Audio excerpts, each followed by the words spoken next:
حضرت ساحر مجاور پوچھ رہے ہیں کہ کسی بڑی حاجت کے لیے کون سی دعا پڑھی جائے؟ بڑی حاجت آپ کے لیے بڑی ہے، جس نے پوری کرنی اس کے لیے کوئی بڑی نہیں ہے. بس آپ صدقے دل سے ہاتھ اٹھائیں، خدا کے آگے جو ہے وہ سجدہ ریز ہو جائیں. سب سے بڑی حاجت کے لیے طریقہ بھی اختیار کریں، 2 رکعت نماز حاجت پڑھیں. جیسے کہ حدیث میں آتا ہے 2 رکعت نماز حاجت پڑھیں. نماز حاجت پڑھنے کے بعد نماز حاجت کے اندر کیا پڑھنا ہے وہ نوٹ کر لیں. پہلی رکعت میں سورۃ کافرون پڑھیں اور دوسری رکعت میں قل هو اللہ پڑھیں. یہ پڑھ کے سلام پھیر دیں. سلام پھیر کے جو ہے آپ دعائے حاجت جو حدیث میں بھی آتی ہے، تو دعائے حاجت جو ہے وہ آپ لکھیں گے، کہیں بھی گوگل پہ لکھیں گے دعائے حاجت، تو حاجت کی دعا لا الہ الا اللہ الحلیم الکریم رب العرش العظیم کی پوری طویل دعا ہے.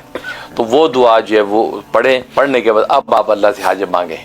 بھائی یہ شروع کر دیں، انشاءاللہ 21 دن پابندی سے کریں، انشاءاللہ آپ کی بڑی سے بڑی حاجت پوری ہو جائے گی. بہت شکریہ حضرت.